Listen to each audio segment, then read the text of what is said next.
பொதுமக்கள் நிறைய பேர் இறந்துடுறாங்க. இவங்க கணக்குல காட்டினது 72 தான். ஆனா அதுக்கு மேலே சேர்த்தாங்க நிறைய பேர். அதுக்கப்புறம் இல்ல அதெல்லாம் தான் அண்ணாவின் எழுச்சி. அப்போ வந்து அதுக்கப்புறம் தான் டிஎம்கே வந்து ஃபர்ஸ்ட் டைம் வந்து தமிழ்நாட்டுல ஆட்சி அமைக்கிறாங்க.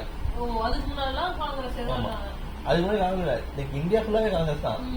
ஒரு ஸ்டேட் பார்ட்டி வந்து நார்த் கொரியால உங்களுக்கு வந்து அவங்க மட்டும் தான் இருப்பாங்க. இங்க எலெக்ஷன்ஸ் நடக்கும். காங்கிரஸும் கம்யூனிஸ்டும் மட்டும் போட்டி போடுவாங்க. கம்யூனிஸ்ட் வந்து தோத்துருவாங்க, காங்கிரஸ் தான் ஜெயிப்பாங்க. இதே பேட்டர்ல தான் இந்தியா ஃபுல்லா இருக்க எல்லா ஸ்டேட்டும் வந்துட்டே இருக்கும்.